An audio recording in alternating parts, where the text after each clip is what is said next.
Assalamualaikum warahmatullahi wabarakatuh.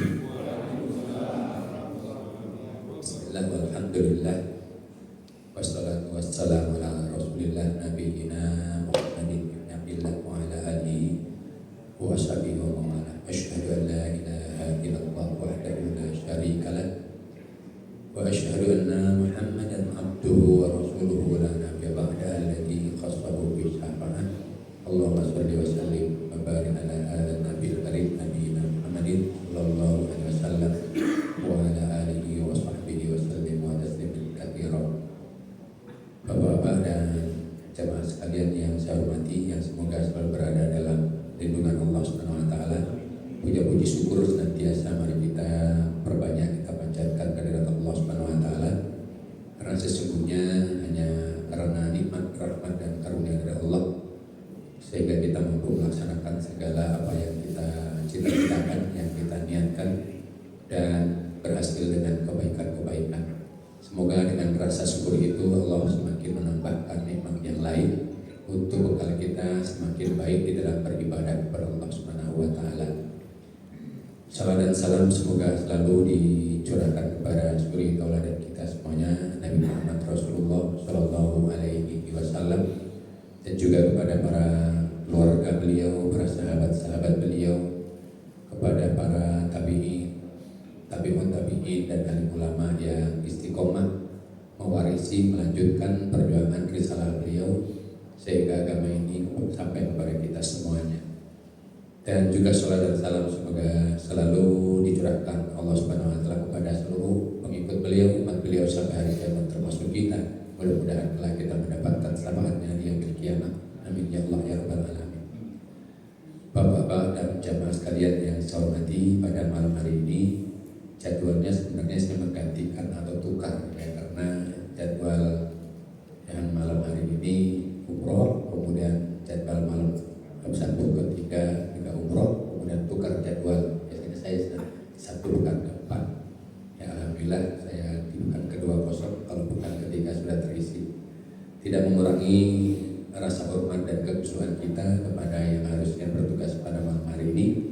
Maka kesempatan ini saya ingin menyampaikan kembali beberapa ayat Al-Quran untuk menjadi bahan renungan bagi kita. Karena pada hari ini kita sudah memasuki bulan Sya'ban, kalau tidak salah sudah malam ke-8 atau ke-9 ya, malam hari ini. Sebentar lagi kita akan ketemu bulan Ramadan. Karena itu kita berdoa kepada Allah, semoga Allah memberikan keberkahan di bulan Rajab yang lalu, di bulan Sya'ban, dan juga mudah-mudahan Allah menyampaikan umur kita sampai kepada bulan Ramadan. Amin ya Allah ya rabbal alamin. Hari ini saya akan menyampaikan tema segera kembali kepada Allah dan jangan menjadi orang-orang yang suka menyombongkan diri. Ini penting bagi kita karena di dalam hadis Sahih Muslim, hadis nomor 91, Rasulullah pernah bersabda yang artinya tidak akan masuk surga seseorang yang di dalam hatinya ada kesombongan meskipun seberat biji sawi. Jadi kalau ada kesombongan di dalam dirinya, ya itu Allah akan mengharapkan masuk surga, karena sombong itu hanyalah milik Allah Subhanahu wa taala. Karena itu kita harus menyadari bahwa diri kita ini bukan siapa-siapa. Saya menemukan beberapa sahabat, saudara, guru ya dan sebagainya. Ketika masih ada kesombongan, masih ada sifat ta'ajub atau ujub membanggakan diri, ternyata kemudian susah untuk menyebut nama Allah ya di akhir hayatnya. Dan disinilah maka pentingnya saya ingatkan kembali, karena apa, orang yang merasa dirinya sudah mencapai kedudukan tinggi dengan gelar keulamaan atau kecendekiawanan ya sebagai profesor, doktor, gelarnya sudah banyak berderet-deret. Sudah begitu juga mungkin ketika masa muda juga aktivis gitu ya. Makanya ini renungan bagi saya pribadi dan semuanya, jangan sampai ada kebanggaan atau ta'ajub atau menyombongkan diri.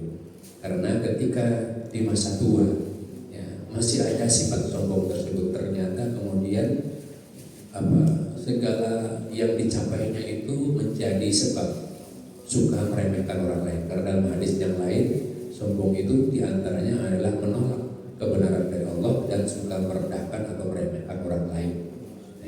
sampai terjadi. Setinggi apapun yang sudah kita capai, sebanyak apapun harta yang sudah kita miliki, kemudian kedudukan jabatan apapun yang sudah kita duduki, ya, kita jabat dengan amanah yang begitu banyak, ya, sebanyak negeri apapun yang sudah pernah kita jelajahi, jangan pernah ada sifat kesombongan sedikit pun di dalam diri kita, karena itu membahayakan. Apalagi ketika sudah masa tua, sudah tidak bisa apa-apa, tapi post-power sindromnya ternyata masih ada, istrinya masih suka dihina, anak-anaknya kemudian dianggap tidak ada, ya, tidak ada ilmunya dan sebagainya. Ketika anaknya menasihati atau memberikan masukan, kamu itu siapa? Bukan anak, ngguruin ayah atau ngguruin ibu, bisa begitu. Gak bisa begitu, ya. Padahal ketika itu sudah tidak bisa apa-apa. Mungkin kita kondisinya ketika itu, ya, sudah ada di tempat tidur, sholat saja sudah dengan kedipan mata misalnya begitu. Tapi ucapannya, kesadarannya masih ada, jangan sampai timbul kesombongan. Karena itulah maka yang harus kita ingatkan adalah 3 perkara yang membinasakan, yaitu sifat sok, yaitu rakus atau tamak atau bakhil, kemudian hawa nafsu, ya, yang ditaati, dan ta'ajub terhadap dirinya sendiri. Itu membinasakannya, bisa menjerumuskannya, karena sesungguhnya Allah melaknat iblis laknatullah alaihim, ya, itu hanya karena sifat membanggakan diri dan kesombongannya, meremehkan yang lain, menolak perintah Allah Subhanahu wa taala. Bapak-bapak dan jamaah sekalian yang saya hormati, ayat Al-Qur'an yang akan saya bacakan adalah surah Az-Zumar ayat 54. Ya, ini untuk mengingatkan kita bahwa sebentar lagi kita akan didatangkan atau Allah akan mendatangkan hadiah bagi kita, yang dimana hadiah atau tamu itu memberikan hadiah yang luar biasa, itu Ramadan. Karena itu kita harus bersiap diri. Allah berfirman di dalam surah Az-Zumar ayat 54, A'udzu billahi minasyaitonir rajim. Bismillahirrahmanirrahim. Wa anibu ila rabbikum wa aslimu lahu min qabli an ya'tiyakumul 'adzabu tsumma la tunsarun. Dan kembalilah kalian kepada Rabb dan berserah dirilah kepadanya sebelum datangnya azab kepada kalian, kemudian kalian tidak dapat ditolong. Ayat yang berikutnya 55, ya. Wattabi'u ahsana ma unzila ilaikum min rabbikum min qabli an ya'tiyakumul 'adzabu baghtatan wa antum la tash'urun. Dan ikutilah sebaik-baik apa yang telah diturunkan kepadamu dari Rabbmu, dari Tuhanmu, sebelum datang azab kepada kalian secara mendadak, secara tiba-tiba, sedangkan kalian tidak menyadarinya.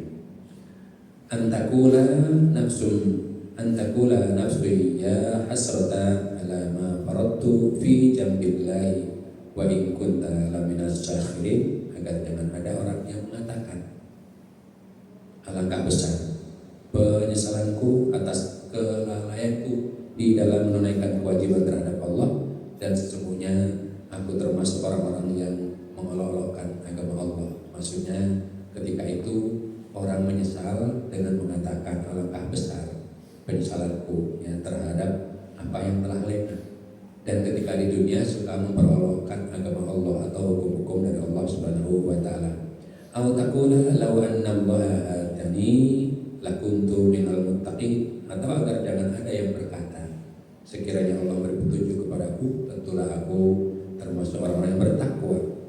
Au taqula hina taral adzaba law anna li karatan fa akuna minal muhsinin. Atau agar jangan ada yang mengatakan atau yang berkata ketika melihat azab, ketika sudah didekatkan azab, ditampakkan, ya, di hadapannya, sekiranya aku, kemudian dia mengatakan, sekiranya aku dapat kembali ke dunia, tentu aku termasuk orang-orang yang berbuat baik. Nah, ini penyesalan orang-orang yang tadi menyombongkan diri, ta'ajub terhadap dirinya sendiri, kemudian meremehkan ajaran Allah, meremehkan orang lain. Ternyata di akhir hayatnya akan menyesal. Nah, inilah makanya sebelum bulan Ramadan yang disediakan Allah kepada kita, insyaallah umur kita sampai kepada bulan Ramadan, ya, dalam keadaan sehat walafiat, dan kita bahagia dan bergembira sejak hari ini. Bahkan sejak 2 bulan yang lalu kita sudah bergembira untuk menyambut hadiah atau tamu dari Allah yang memberikan hadiah yang banyak. Maka kita harus kembali kepada Allah. Kita harus banyak belajar, kembali merenung siapa diri kita, dari apa kita diciptakan, kemudian dari apa kita makan dan minum, semuanya itu dari Allah. Kemudian apa tugas dan kewajiban kita hidup di dunia ini, walaupun kita memiliki kedudukan, jabatan, kemudian pengikut atau gelar dan sebagainya, tapi kewajiban kita sebagai manusia adalah sama di hadapan Allah Subhanahu wa taala, yaitu menyembah, berbakti, mengabdi hanya kepada Allah Subhanahu wa taala dengan memurnikan ketaatan kita kepada Allah Subhanahu wa taala. Nah, ini harus kita ingatkan kembali. Kemudian akan kemana kita nanti kembalinya? Di dalam dunia ini atau hidup di dunia ini kita diberikan perintah, larangan, kewajiban-kewajiban dari Allah Subhanahu wa taala. Semuanya adalah untuk memuji atau untuk diketahui oleh Allah Subhanahu wa taala siapa yang terbaik amalnya, yaitu yang mendapatkan karunia, kenikmatan, keberuntungan kembali ke dalam surganya. Itulah maka kita harus berlomba. Sudah pernah saya ingatkan beberapa tahun yang lalu, tentu saja kita hidup di dunia ini ibarat musafir atau orang yang sedang berlomba, bergerak cepat untuk mendapatkan kebaikan dari Allah Subhanahu wa taala. Masing-masing orang perlombaannya berbeda-beda sesuai dengan keahliannya atau sesuai dengan profesinya. Tapi semuanya itu ada aturan main yang harus ditaati. Dan semuanya itu ditetapkan waktunya, ada batas waktunya. Kemudian aturan main itu tidak boleh berbuat curang dan sebagainya. Itulah kita lomba. Kemudian di akhir perlombaan tentu kita berharap akan mendapatkan piala, keberuntungan, ya, kebahagiaan, kebanggaan, ya, kebanggaan, keselamatan. Disitulah kita diberikan jatah umur yang berbeda-beda, keahlian kita berbeda-beda, tapi sebenarnya dunianya sama, fasilitasnya dari Allah sama, ya. Kemudian rentang waktunya juga yang disediakan sama, hanya saja mungkin waktu tiap perlombaan berbeda-beda. Itu batas umur kita. Maka ketika kita melaksanakan berlomba-lomba untuk berbuat kebaikan, mendapatkan kebahagiaan tadi, maka kita harus manfaatkan segala potensi yang kita miliki, segala fasilitas yang diberikan oleh Allah Subhanahu wa taala dalam rangka untuk mendapatkan kebahagiaan yang dijanjikan. Bukan menjadi orang-orang yang kalah, bukan menjadi orang-orang yang istilah anak muda pecundang begitu ya. Jadi ini penting untuk kita ingatkan kembali, sebab kita hidup di dunia ini sifatnya sementara, ibarat musafir. Maka tidak semua yang berkaitan dengan materi yang ada di dunia ini kita bisa bawa pulang. Yang kita bawa pulang adalah kebaikan-kebaikan yang berkesan. Bahkan mungkin hanya sekedar dokumentasi, ya Pak. Dokumentasi ya Pak ya. Kita pernah kesini di foto, ya Pak. Kita pernah kesini di foto, dokumentasi. Kita nanti kembali kepada Allah juga akan mendapatkan dokumentasi segala amal kita. Dari yang kecil sampai yang besar semuanya tercatat, semuanya ada di dalam catatan itu. Materinya atau fisiknya tidak kelihatan, tapi dokumentasinya ada. Nah, disitulah kemudian siapa yang mendapatkan atau yang menerima dokumentasi catatan amalnya dengan tangan kanannya, maka mereka akan bahagia. Ini penting untuk kita hayati kembali. Nah, kemudian bagaimana supaya kita terbebas atau terhindar dari sifat ta'ajub atau sombong di masa tua? Ini penting untuk dipelajari. Jangan sampai di masa tua kemudian timbul kesombongan itu, karena kadang-kadang ini tipu daya setan itu sampai menjelang ajal. Dijelaskan oleh Rasulullah SAW itu bahwa setan itu akan mendatangi manusia dengan sumpahnya, aku akan senantiasa mendatangi hamba-hambamu selama ruhnya masih bersatu di dalam jasadnya. Dan Rasul menjelaskan sampai ketika sakaratul maut, setan itu kemudian memerintahkan anak buahnya untuk menduduki dada seseorang yang sakaratul maut, supaya apa? Tidak ingat kepada Allah, yang diingat dunianya yang ditinggalkannya, ya, dan lain sebagainya, kebanggaannya dan sebagainya. Nah, disitulah makanya disebut dengan talbis iblis kepada manusia, kepada hamba-hamba Allah, termasuk kepada ulama, kepada ahli ibadah, kepada cendekiawan dan lain sebagainya. Itu semuanya akan dilakukan oleh mereka, musuh kita dan musuh Allah Subhanahu wa taala ketika ada kesempatan. Lalu bagaimana caranya supaya kita bisa kembali kepada Allah, supaya kita tetap dekat dengan Allah, supaya kita tetap bersama dengan Allah Subhanahu wa taala. Allah suka kepada, atau Allah bersamai kepada orang-orang yang suka berbuat kebaikan.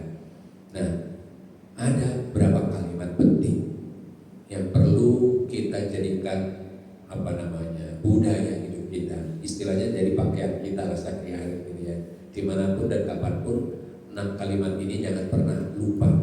Tapi tidak hanya sekedar di lisan, dihayati makna yang ada di dalamnya.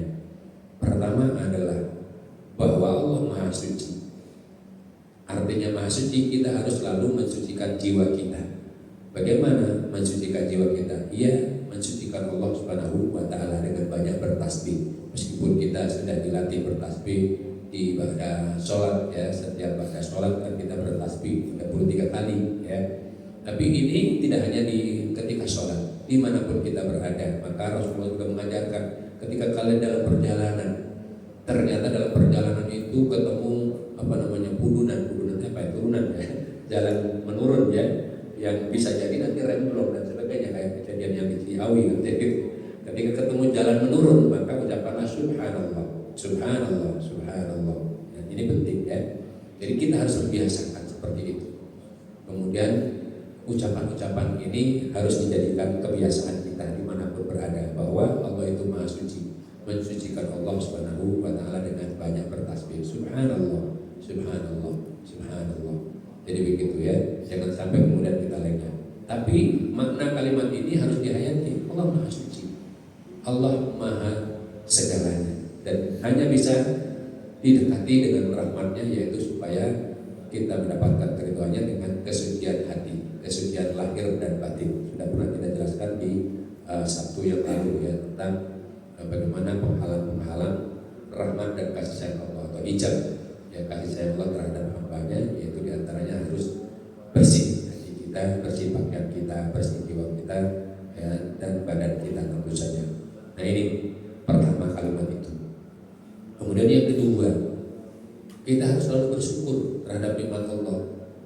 Bersyukur sudah menjadi profesor, doktor, PhD misalnya gitu ya, atau sudah dengan gelar-gelar yang banyak. Kemudian dengan gelar itu kemudian mendapatkan kedudukan yang terhormat di kalangan masyarakat, tidak hanya dalam satu organisasi tetapi lembaga-lembaga yang lain, sehingga orang kemudian hormat, sehingga orang kemudian menghargai. Dan penghargaannya itu tidak hanya sekedar penghargaan dalam bentuk lisan, tapi juga dengan materi, diberikan ini dan itu. Bersyukurlah kepada Allah. Semuanya itu karunia dari Allah Subhanahu wa Ta'ala. Jangan pernah lupa diri, jangan pernah lupa kemudian menyombongkan diri. Semua itu adalah karunia dari Allah Subhanahu wa Ta'ala. Kita berilmu, kita sehat, kita punya kedudukan jabatan, itu semuanya adalah dari Allah Subhanahu wa Ta'ala. Tidak ada yang gratis, tapi Allah semua yang memberi. Jangan seperti Qarun yang lupa kepada Allah Subhanahu wa Ta'ala. Maka wujud rasa syukur itu senantiasa lisankan ya, basahi lidah kita, hati kita, pikiran kita dengan memuji Allah Subhanahu wa Ta'ala dengan kalimat alhamdulillah. Alhamdulillah, segala puji hanya bagi Allah Subhanahu wa Ta'ala. Manusia memuji kita karena profesor, doktor dan sebagainya, karena jabatan kita dipuji-puji, tapi kembalikan kepada Allah. Segala puji hanyalah milik Allah Subhanahu wa Ta'ala. Innal hamda lillah. Tidak boleh kemudian kita dipuji-puji kemudian bangga, sebab semuanya itu adalah dari Allah Subhanahu wa Ta'ala. Kemudian yang ketiga ya, kalimat yang ketiga adalah syahadat, kesaksian kita, perjanjian abadi terhadap Allah Subhanahu wa Ta'ala, atau tasyahud kita, asyhadu an la ilaha illallah. Di surat Al-A'raf ayat 172 yang Sabtu yang lalu rasanya sudah pernah saya sampaikan ya, bahwa ketika di alam ruh sebelum ditiupkan ke dalam janin, maka Allah mengambil sumpah dengan ruh kita, yaitu dengan mengatakan alastu bi rabbikum, apakah engkau mengakui bahwa aku adalah Rabb kalian, sembahan kalian? Qalu bala syahidna. Maka ruh kita semuanya ketika itu menyaksikan dan bersaksi, benar engkau adalah Rabb kami, sembahan kami. Allah mengambil sumpah perjanjian ini supaya tidak ada yang mengatakan nanti ketika kembali kepada alam akhirat kemudian termasuk orang-orang yang lupa. Jangan sampai terjadi itu. Jadi syahadat kita harus kita bawa dimanapun kita berada. Walaupun setiap sholat kita baca tasyahud, asyhadu an la ilaha illallah wa asyhadu anna muhammadar rasulullah. Tapi kalau tidak dihayati kalimat ini, lupa. Ketika kita mendapat masalah, lupa. Ketika kita memiliki karunia atau diberi karunia yang berlebihan, lupa juga, kadang-kadang timbul kesombongan. Walaupun suka sholat tapi lupa ternyata kalimat tersebut. Sesungguhnya sesungguhnya tidak ada Tuhan yang berhak disembah selain Allah. Nah, di sinilah maka levelnya atau kalimatnya yang perlu dilafalkan adalah la ilaha illallah. Sudah 3, subhanallah walhamdulillah wa la ilaha illallah. Kemudian yang keempat, dimanapun kita berada, kita ini sesungguhnya dari tanah, dari saripati tanah, yaitu air mani yang hina. Tidak bisa apa-apa. Buktinya ketika kita sakit gigi, walaupun profesor, dokter dan sebagainya, termasuk dokter bisa gitu Pak ya. Kalau sudah sakit gigi, nggak bisa dia menyembuhkan diri sendiri, yang menyembuhkan ternyata Allah. Nah di sini maka kita harus mengagungkan Allah Subhanahu wa Ta'ala. Melihat apapun ketakjuban di dalam diri kita, di dalam diri anak-anak kita ya, yang membanggakan, maka ucapkan Masya Allah ya. Dan kita harus melakukan Allah Subhanahu wa Ta'ala. Kalimat ini dilafalkan biasanya dengan Allahu Akbar, Allah Maha Besar. Ya, itu wakil mengagungkan Allah itu dari kalimat Allahu Akbar. Walaupun kita Masya Allah juga mengagungkan Allah Subhanahu wa Ta'ala. Ya subhanallah walhamdulillah, ya subhanallahil azim juga itu mengagungkan Allah Subhanahu wa Ta'ala. Tapi banyak yang paling mudah dan menggetarkan musuh-musuh Allah dari golongan setan, yaitu kalimat Allahu Akbar. Ini penting. Jadi kalimat yang keempat. Kemudian kalimat yang kelima, bahwa kita ini tidak punya daya kekuatan apapun. Ya, buktinya seperti tadi, kalau sudah kena stroke, kemudian asam urat, asam lambung dan sebagainya lah gitu ya. Ternyata kita jalan sudah tertatih-tatih, ya, kemudian makan juga sudah tidak enak dan sebagainya. Jadi sebenarnya tidak punya daya apa-apa kalau sudah begitu. Tiada daya kekuatan apapun kecuali semuanya itu atas petunjuk dan pertolongan dari Allah Subhanahu wa Ta'ala. Maka akhiri dengan kalimat la haula wa la quwwata illa billahil aliyil azim. Kalimat ini bisa dibawa kemana-mana. Nabi Ibrahim alaihi salatu wassalam, Khalilullah ya, pernah berpesan kepada Nabi kita Muhammad Rasulullah sallallahu alaihi wasallam ketika peristiwa Isra dan Mi'raj. Ya, ketika peristiwa Isra dan Mi'raj, kemudian Nabi Ibrahim telah beri salam kepada Nabi, juga titip salam kepada umat beliau atau umat Rasulullah sallallahu alaihi wasallam, itu kita ini. Pesannya apa? Bahwa surga itu pohonnya tinggi menjulang sampai ke langit, dan kalimat yang bisa mendakinya yaitu kalimat subhanallah alhamdulillah wa la ilaha illallah Allahu akbar la haula wa la quwwata illa billah. Nabi Ibrahim menyatakan kalimat itu ringan dibawa kemanapun, ringan pula di lisan, tetapi fadilahnya, balasannya dari Allah mengalahkan timbangan apapun sepenuh langit dan bumi. Ringan dibawa kemana saja, ringan di lisan, tapi di sisi Allah beratnya melebihi segala sesuatu yang ada di langit dan di bumi. Nah karena itu Ibrahim alaihi salatu wassalam menyampaikan salam kepada umat beliau, termasuk kita berarti, yaitu kalimat ini. Hendaklah kita jadikan bagian kebiasaan yang rutin dimanapun kita berada. Kita bisa sambil nyetir, kita sambil bekerja, kita sambil tiduran, bertelekan, ya, bersantai dan sebagainya. Ketika kita menggeliat, ya, tubuh pegel-pegel dan sebagainya gitu ya, ingatlah kepada Allah Subhanahu wa Ta'ala, wa la ilaha illallah. Jadi gitu kan, kadang-kadang kita begini gitu ya, langsung pada itu ya, karena semuanya itu atas pertolongan dari Allah Subhanahu wa Ta'ala. Nah ini kalimat yang kelima ya, la haula wa la quwwata illa billah. 5 kalimat ini bisa dibawa kemana saja, jadi satu yang sudah diajarkan oleh Nabi Ibrahim kepada Rasulullah dan oleh Rasulullah diajarkan kepada kita semuanya. Nah kemudian yang keenam, kalimat yang bisa menghantarkan kita kembali kepada Allah dengan jiwa yang tenang, dengan kebahagiaan, dengan senyuman, dengan optimis, tapi juga tidak takabur atau tidak takjub, ya, tetap rendah hati, yaitu kalimat istighfar dan taubat. Astagfirullah wa atubu ilaih. Aku mohon ampun kepada Allah dan aku bertobat kepadamu. Ini kalimat ini penting. Ya, subhanallah walhamdulillah wa la ilaha illallah Allahu akbar la haula wa la quwwata illa billahil azim. Astagfirullah wa atubu ilaih. Yang pendek saja yang mudah diingat. Apalagi kalau sudah mulai tua, sering lupa gitu ya.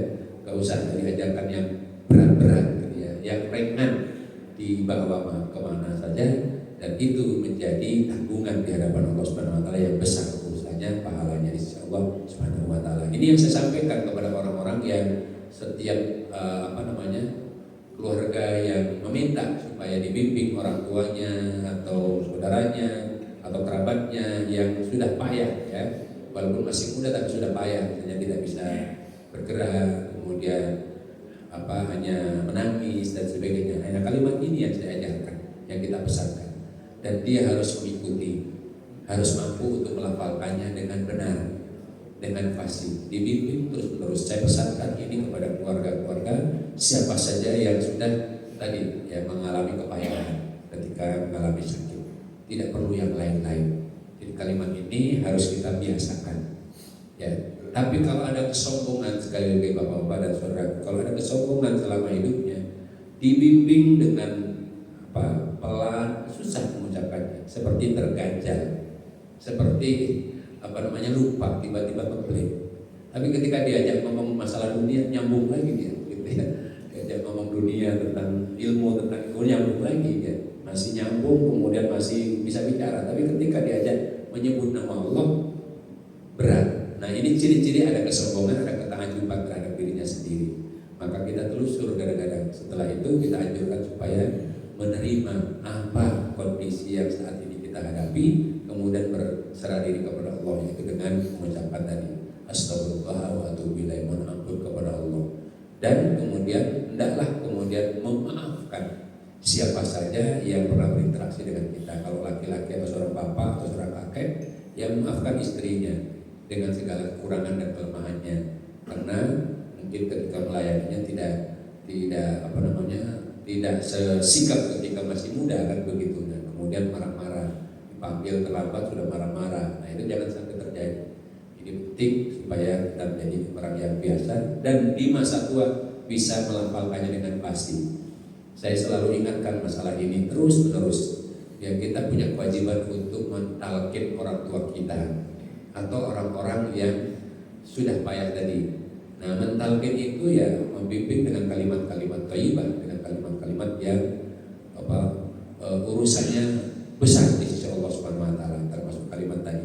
Subhanallah, alhamdulillah, wa la ilaha illallah, Allahu akbar. Kalau nggak bisa gimana? La ilaha illallah, Allahu akbar. Nah, gitu kan. Yang pendek saja, yang kalimat penting la ilaha illallah, Allahu akbar.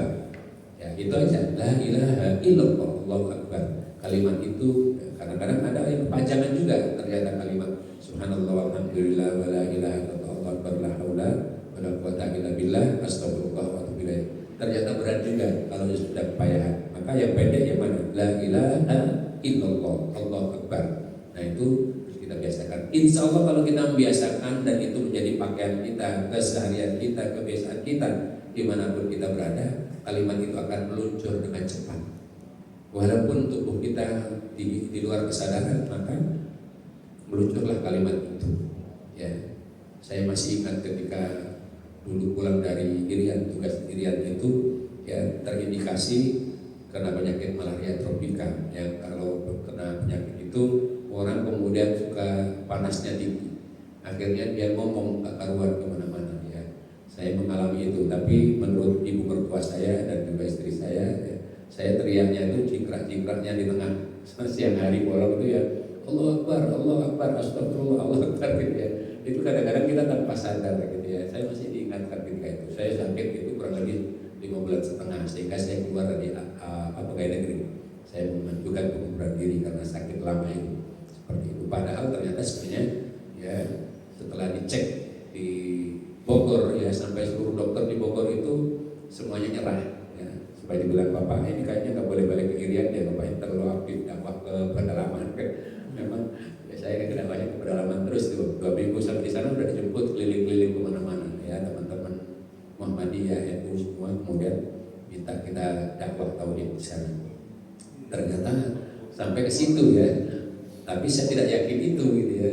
Ya, sebenarnya permasalahan karena saya disuntik anti malaria yang kelasnya nomor 1 itu awalnya. Jadi tubuh saya jarang ya, dari kecil tidak pernah yang namanya memakan obat kimia ya. Jadi darahnya berbeda memang. Saya keluarga yang selalu mengkonsumsi herbal dari kecil ya, jamu-jamu buatan sendiri, buatan orang tua ya.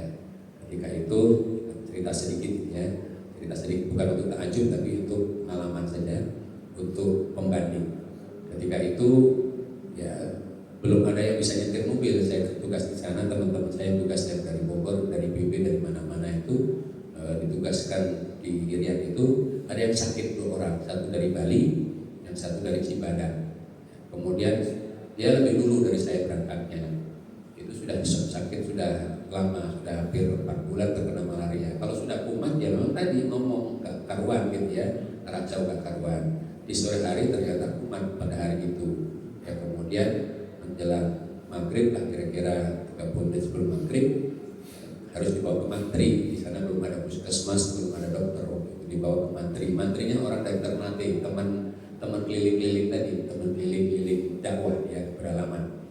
Nah kemudian saya harus antarkan beliau berdua, pinjam mobil dari PU, dinas PU yang pick up warnanya hijau itu ya, Toyota pick up yang plat merah, pinjam kepada pegawai negeri yang tetangga di situ ya, saya setir bawa ke mantri. Nah, kemudian gerimis lagi, saya menggendong 2 begitu ya, kanan kiri dibopong, dipikul 2 sambil jalan begitu ke mantri, gerimis, kegerimisan. Nah ketika kegerimisan sudah disuntik dan sebagainya, kemudian mantrinya bilang, Pak Ustadz, orang dari tanah Jawa setiap masuk ke Irian pasti akan terkena malaria. Mumpung Pak Ustadz belum kena, maka disuntik sekalian gitu kan. Saya tetap memaksa tidak mau. Saya jelaskan, insya Allah ya, saya hanya bertawakal kepada Allah. Saya sudah berobat kepada Allah dan selalu siap sedia dengan herbal-herbal, insya Allah. Itu sudah pucat. Ini pucat karena remang-remang waktu maghrib dan tadi kehujanan, kegerimisan. Insya Allah nggak apa-apa, saya nggak merasa disuntik lah ketika itu. Ya, saya ingat ketika itu disuntik. Tapi setelah disuntik itu dikasih obat yang harus diminum 21 hari rutin, tiap hari, tidak boleh tidak, pagi dan sore hari. Nah ketika itu sebenarnya saya mau pulang ke Bogor ya, untuk menjemput istri dan anak sekaligus untuk menjadi orang tua nikah saudara ipar di Cirebon. Ya, rupanya obat ini tidak terbawa Pak. Ya, tidak terbawa ketika saya pulang karena ada di atas di atas, kalau rumah kayu itu apa namanya itu ya, balon kayu di situ nggak terbawa. Makanya saya pulangnya naik kapal di sini. Kok sudah mulai aneh gitu kan, seperti orang orang mabuk gitu ya, orang mabuk. Sampai di Bogor bukannya sehat, malah flame ngeracau gitu ya, panas dingin dan sebagainya. Kalau udah jam 10 itu udah terasa badan menggigil, tapi suhu badan panas luar biasa. Nah ketika itu saya ya sudah di depan rumah ya jogging ya, cikrak-cikrak, lari-lari gitu ya, kayak TNI yang baris ketika itu ya. Tapi Allah Akbar ya, saking nggak tahannya kadang-kadang tidur di aspal. Di depan rumah itu ada aspal, tempat parkir ya, motor dan mobil di aspal gitu ya, di bawah begitu. Jadi tidur di siang hari itu terlentang di atas aspal di halaman rumah. Ya, orang lihatin sudah aneh aja gitu. Ya itulah panas tinggi. Di luar kesadaran kadang-kadang timbul kata-kata yang tidak baik kalau kita ada perasaan tadi gak bertawakal kepada Allah Subhanahu wa taala. Apalagi kalau ada kebanggaan. Ketika terjadi hilang kesadaran yang akan keluar macam-macam, yang diingat tanah warisnya, yang diingat apalagi nanti perusahaannya, yang diingat selingkuhannya. Kenapa saya bilang begini? Karena pernah ketemu orang model begini. Jadi yang diingat selingkuhannya dan sebagainya ada dia. Padahal sudah payah, hilang kesadarannya seperti itu. Nah ini contoh-contoh. Kemudian ingat duitnya yang belum dibayar, utang siapa gitu. Kalau suruh tagihin, kan sedih kita kalau dengar begitu ya. Nah ini adalah contoh-contoh yang harus kita jadikan pelajaran supaya kita tidak mengalami hal tersebut. Maka 6 kalimat itulah yang harus kita ucapkan terus menerus. Dasarnya apa? Dasarnya surat Al-A'raf ayat 15 ya, surat Al-A'raf ayat 15 itu. Apalagi kalau orang itu, semua orang hampir rata-rata ya, tidak semua, rata-rata suksesnya seseorang itu di atas usia 40 tahun biasanya mendapatkan kedudukan yang mapan, ketenangan dalam hal keduniaan setelah usia 40 tahun. Maka di surat Al-Qaf ayat 15 itu Allah mengingatkan, ya, dan kami perintahkan kepada manusia agar selalu berbuat baik kepada kedua orang tuanya. Ini penting. Ibunya yang telah mengandungnya dengan susah payah dan melahirkannya dengan susah payah pula, masa mengandung sampai menyampainya selama 30 bulan, sehingga apabila dia sudah mencapai umurnya 40 tahun, hendaklah dia selalu berdoa, Rabbi auzi'ni an ashkura nikmataka allati an'amta alayya wa ala walidayya. Ya Allah, ilhamkan kepadaku untuk dapat selalu mensyukuri nikmat yang telah Engkau berikan kepadaku dan kepada kedua orang tuaku. An ashkura nikmataka allati an'amta alayya wa ala walidayya wa an a'mala sholihan tardahu, dan untuk dapat selalu beramal soleh yang Kau ridhai.